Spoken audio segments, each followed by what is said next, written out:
Master Tassaduq Hussain साहब और भी यहाँ बहुत सारे सीनियर लीडर बैठे हैं, सबका नाम लेना इस वक्त मुमकिन ना होगा। मैं आप जो आज आए हैं हमारे जम्मू के वर्कर्स, हमारी बहनें, मेरे भाई, मेरे बुजुर्ग, मैं हाथ जोड़ के आपका शुक्रिया अदा करना चाहती हूँ। जिस तरह से आपने मेरा इस्तकबाल किया, जिस प्यार से आपने मुझे यहाँ रिसीव किया, इन हालात में जबकि पूरा मुल्क न सिर्फ जम्मू कश्मीर, जो हमारा संविधान है, संविधान के ऊपर नहीं चल रहा है हमारा मुल्क, बीजेपी के एजेंडे पे चल रहा है। जो बाबा साहब अम्बेडकर का संविधान था, उन्होंने उस संविधान की धज्जियां उड़ा दी हैं। Shem Shem Shem Shem Shem Shem. मैं आज जम्मू वालों के साथ बात करना चाहती हूँ, मैं आपसे कुछ कहना चाहती हूँ। मेरे वालिद मुफ्ती मोहम्मद सईद साहब, जैसा सुरेंद्र चौधरी ने बताया अभी, कि वो जम्मू में 48 डिग्री टेम्परेचर में यहाँ बैठते थे, गांव-गांव जाते थे, मोहल्ले मोहल्ले में जाके उन्होंने मीटिंग्स की हैं। एक होम मिनिस्टर जम्मू के मोहल्लों में जाके मीटिंग करता है, 50-50 लोगों से बात करता है, इस ख्याल से नहीं कि मुझे जम्मू से वोट मिलते हैं, बल्कि ये सोच के कि जम्मू और कश्मीर ये एक ही जिस्म के दो अंग हैं। अगर एक को तकलीफ होगी तो वो दूसरे को भी महसूस होगी, अगर दूसरे को तकलीफ होगी तो इसको भी महसूस होगी। सिर्फ वाजपेयी के 3 अल्फाज से सारी तब्दीली आ गई जम्मू कश्मीर में, हालात सुधरने लगे, मिलिटेंसी कम हो गई। और पाकिस्तान ने भी कहा, जनरल मुशर्रफ आर्मी चीफ ने कहा, हम जम्मू कश्मीर का समाधान चाहते हैं, हल चाहते हैं। मगर जम्मू कश्मीर के लोगों से भी पूछो, वो भी खुश रहने चाहिए, हिंदुस्तान के लोग भी खुश रहने चाहिए और पाकिस्तान के लोग भी खुश रहने चाहिए। यानी पहली बार उन्होंने यूनाइटेड नेशन रेजोल्यूशन की बात नहीं की। ये थे वाजपेयी जी का बड़कपन। उसी बड़ेपन को देख के मुफ्ती साहब ने मोदी जी से हाथ मिलाया, ये सोच के कि इस आदमी को एक बहुत बड़ा मैंडेट मिला है, उस मैंडेट की कदर करते हुए ये भी ऊपर उठेंगे, ये भी वाजपेयी जी का रास्ता अपनाएंगे। मगर बदकिस्मती ये है कि जब मोदी जी को कश्मीर बुलाया मुफ्ती साहब ने, जो हमारे लोग पत्थरों का रास्ते में पत्थर पड़ रहे थे हमारे वर्कर्स को, बहुत जख्मी हो गए।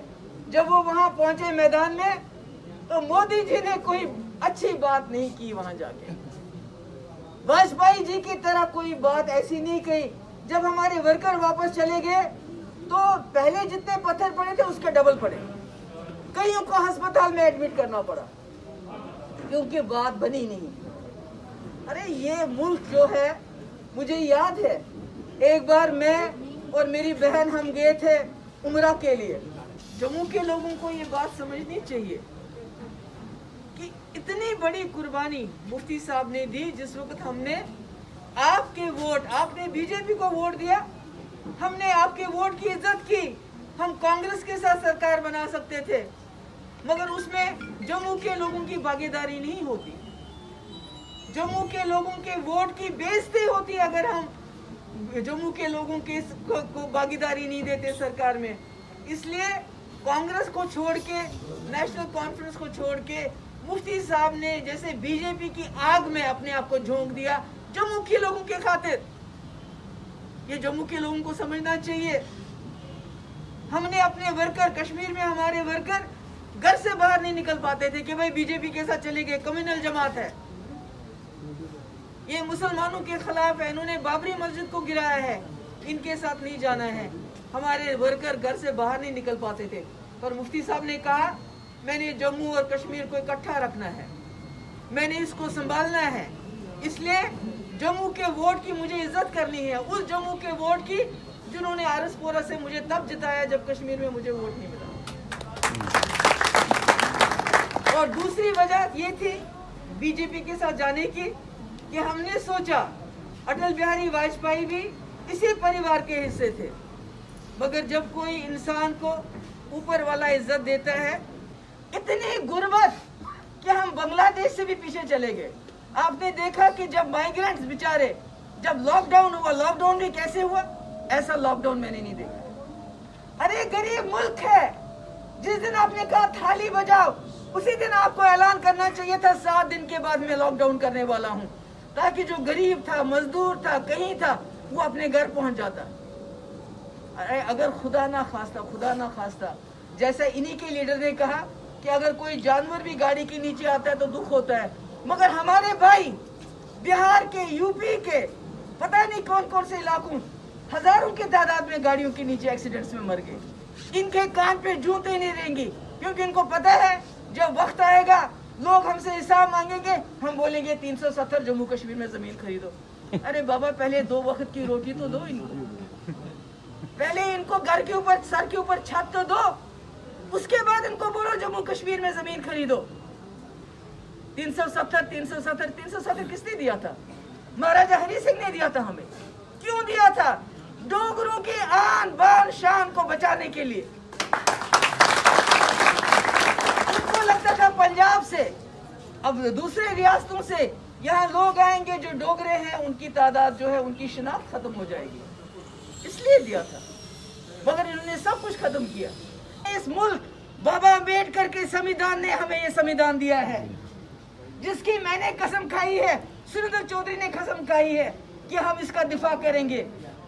ये तो कहते हैं कि भाई आप जो सौगंध खाते हैं, कसम खाते हैं, उसको निभाना चाहिए। तभी निभाना चाहिए जब इनकी मर्जी हो। हमारे स्टेट का झंडा चीन से नहीं आया है, चीन के सामने इनकी बोलती बंद है।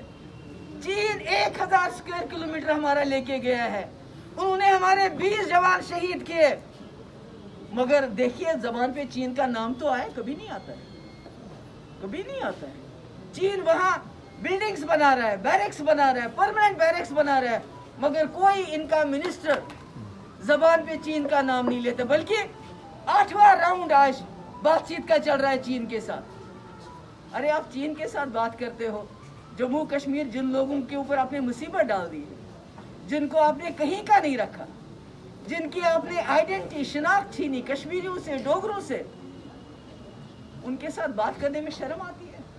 हमारे नौजवान निकले प्रोटेस्ट करने के लिए, कल बुलाया, कहते हैं एफिडेविट पे साइन करो, क्योंकि जो प्रोटेस्ट करते हो वो एंटी नेशनल है। मुझे बताओ ये कैसी जमहूरियत है? यही रामराज है?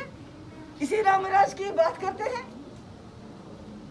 मैं जम्मू के लोगों को कहना चाहती हूँ, जम्मू कश्मीर एक घर है, मगर आज भी कहते हैं यहाँ बेरोजगारी खत्म होगी।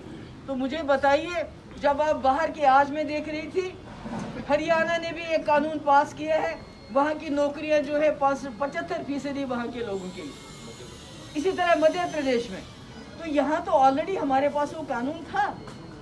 अब मुझे बताइए हमारे बच्चे, हमारे लड़के कैसे कम्पीट करेंगे बाहर के लोगों के साथ? हमारे यहाँ तो इतनी ज़्यादा अच्छी सुविधा नहीं है जो बाहर है। कारखाने लगेंगे, कौन लगाएगा यहाँ कारखाना? और उसके बाद वो वहाँ से बाहर से मुलाजिम लाएंगे, तो हमारे लोगों को क्या मिलेगा? आप ही बताइए, हमारे लोगों को क्या मिलेगा? कहीं खुदा ना खास्ता ऐसा वक्त ना आए कि जम्मू में जब लोग आए तो बोलें कि वो डोगरा कैसा होता था, हमें दिखाओ, उसकी शक्ल कैसी होती थी। कश्मीर में जाके बोले वो कश्मीरी कैसा होता था। देखिए इस वक्त उन्होंने जम्मू कश्मीर में बिल्कुल दबा के रखा है लोगों को, प्रेशर कुकर की तरह। और खुदा ना खासा जब प्रेशर कुकर फटता है तो सारे घर को जला देता है। ऐसा इन्होंने माहौल बना के रखा है वहाँ पर, ऐसा लोगों को दबा के रखा हुआ है, बात नहीं करने देते हैं, कुछ नहीं करने देते। और पूरी दुनिया में कहते हैं कश्मीर में हालात सामान्य हैं। अगर सामान्य है तो प्रोटेस्ट करने क्यों नहीं देते हो? आराम से बाहर आने क्यों नहीं देते हो? क्यों डरते हो इतना? और खासकर पीडीपी से इतना डर क्यों? ये मुल्क क्या, ये तो हिंदुस्तान तो एक गुलदस्ता है। इस हिंदुस्तान के साथ जम्मू कश्मीर ने इसलिए इल्हाक किया था कि ये हिंदू, मुसलमान, सिख, ईसाई सब मिलके रहते हैं। अगर आप उसी को खत्म करोगे, आप अपना रिश्ता ही खत्म करोगे एक दूसरे के साथ, तो फिर ये मुल्क रहने के लायक तो नहीं रहेगा। इसलिए मेरा कहने का मकसद ये है, मैं जम्मू के अपने लोगों से, अपने भाइयों से कहना चाहती हूँ कि जो ये आपको धर्म युद्ध की बात करते हैं, ये धर्म की लड़ाई नहीं है, ये धर्म की लड़ाई नहीं है, ये सिर्फ वोटों की लड़ाई है, कुर्सी की लड़ाई है। मुझे बताइए, जो चीन ने हमारे 20 नौजवान शहीद किए, मोदी साहब ने उनका जिक्र बिहार में तो नहीं किया कहीं भी। क्यों नहीं किया? क्योंकि उससे वोट नहीं मिलेगा। बोलेंगे लोग अगर उन्होंने हमारे 20 नौजवान मारे तो आपने क्या किया? उसका नाम नहीं लेते, उसकी बात नहीं। वहां क्या बात करते हैं, हमने 370 खत्म किया, अब आप कश्मीर में। अरे बाबा, बिहार में पहले उनको अपना घर तो दे दो, बिहार में पहले रोजगार को दे दो, यूपी में अपना घर तो दे दो, यूपी में उनको रोजगार तो दो, उसके बाद बोलो उनको जम्मू में और कश्मीर में जाके जमीन खरीदो। मैं चाहती हूँ, मैं सुरेंद्र जी को और इनके साथियों को मुबारकबाद देना चाहती हूँ जो आपने अभी प्रोटेस्ट किया। इसका बहुत जबरदस्त मैसेज चला गया। आप लोगों ने हमें भी हिम्मत दी। 2 दिन के बाद हम भी कश्मीर में निकले, श्रीनगर में निकले। हालांकि वहाँ ये इतना डर जाते हैं कि दफ्तर के बाहर भी कदम नहीं रखने देते हमको। अभी कदम रखा नहीं होता तो इनकी सारी वो फौज वगैरह पुलिस पहुंच जाती है। इतना डरते हैं, इतना डरते हैं कि ये पीडीपी अगर कहीं पीसफुल प्रोटेस्ट भी करना चाहे तो पहले ही उनको पकड़ के ले जाते हैं, जेल में डाल देते हैं। अरे आप कहते हो सारी दुनिया को हालात ठीक है, कश्मीर में हमने कंट्रोल किया, तो फिर डरते क्यों हो? ये मुझे बात समझ नहीं आती। आगे के डरेंगे तो इसलिए मैं आप सबको एक शुक्रिया अदा करना चाहती हूँ, और सुरेंद्र चौधरी और बाकी जितने भी साथी हैं यहाँ पर, और पता नहीं राजेंद्र मनहास है यहाँ, कल वो बहुत अच्छा बोला, मैं उसका टीवी पे देख रही थी बाहर, उसने बोला था, बहुत अच्छा बोला। क्योंकि जो बात आप लोग यहाँ से करते हैं और तर्क से करते हैं और कन्विक्शन से करते हैं, उसका बहुत मतलब होता है। मेरे पास वो ज़बान नहीं है, मगर मैं कहना चाहती हूँ कि ये लोग बर्बादी के झंडे उठा के चले हैं। ये लोग, इनके हाथ में ये तिरंगा तो ठीक है, मगर उसके पीछे इनका एजेंडा बर्बादी का है। ये इस सारे मुल्क को तबाह बर्बाद करना चाहते हैं, और जम्मू पे इनकी पूरी नज़र है। जम्मू को ये एक धर्म युद्ध का मैदान बनाना चाहते हैं। तो मेरी गुजारिश है आप सब लोगों से, अभी हम आए हैं, हमने अलायंस बनाई है हमने इसलिए कि जो संविधान ने हमने दिया है वो वापस लेना चाहते हैं।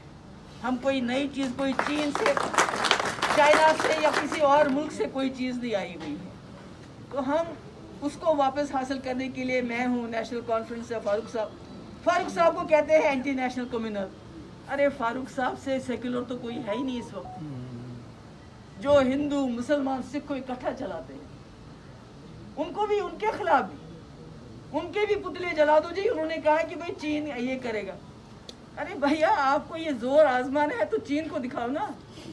हम बेचारे जम्मू कश्मीर के लोगों के ऊपर क्यों अपना डंडा आजमाना है? दम है तो वहां करो ना कुछ, उसका तो नाम भी नहीं लेते मुंह से। इसलिए मेरी आप सबसे एक तो मैं बहुत शुक्रगुजार हूँ आप सब लोगों की, आप आए और मेरा इस्तकबाल किया और पार्टी के साथ जुड़े रहे। कहीं खामियां रही होगी पीछे पार्टी में, मैं भी बहुत परेशान रही जब मैं वज़ीर आला थी, बदकिस्मती से। और मुझे उम्मीद है कि आप इस स्ट्रगल को, इस जद्दोजहद को आधा नहीं छोड़ेंगे। हम सब मिलके लड़ेंगे। जो हमारे डोगरों की आन बान शान कश्मीर के, जो हमसे डाकुओं की तरह रात के अंधेरे में फैसला हुआ, सुबह छीना गया, ये कोई पार्लियामेंट नहीं कर सकती। पार्लियामेंट के पास ये ताकत नहीं है, क्योंकि संविधान पार्लियामेंट से बड़ा है। पहले संविधान है, फिर पार्लियामेंट है, फिर बाकी है। मगर जिस तरह रात के वक्त ने डाका डाला, इसका फैसला किया, सवेरे छीन ले गए, ये बात चोरी का माल किसी को पछता नहीं पछता। उसको वापस देना पड़ता है और उसके ऊपर कंपाउंड इंटरेस्ट भी देना पड़ता है। इसलिए मुझे नहीं मालूम जिंदगी कितनी होगी, मगर एक चीज आप याद रखना, एक वक्त आएगा न सिर्फ 370 स्पेशल स्टेटस 35 है, बल्कि उसके साथ ये बोलेंगे जम्मू कश्मीर के लोगों को, अब बताओ और क्या चाहिए। ये आप मेरी बात लिख के रखना अपने। मैं पता नहीं, कोई पता नहीं आजकल जो कश्मीर में जैसे हालात हैं, जिस तरह हालात ख़राब हो रहे हैं, कोई पता नहीं है कब क्या हो सकता है। मगर ये बात आप मेरी याद रखना कि एक वक्त आएगा, ये लोग दिल्ली में जो भी सरकार होगी, क्योंकि ये हमेशा रहने वाले नहीं है, या चाहे इनकी भी हो, ये हाथ जोड़ के जम्मू कश्मीर के लोगों को बोलेंगे हमसे गलती होगी, हमने संविधान का दुरुपयोग किया, दलित की बेटी को पेट्रोल डाल के जला दिए उसकी लाश को, कि कहीं सबूत ना मिले, क्योंकि वहां बड़े जात के लोग जो थे वो शामिल थे उसमें। यही राम राज की बात करते हैं ये लोग। इनके पास देने को कुछ नहीं, आप देखिए, पंजाब में देखिए, हरियाणा में देखिए, जहां जहां देखिए लोग इस वक्त पटरियों पे लेटे हुए हैं। क्यों लेटे हैं?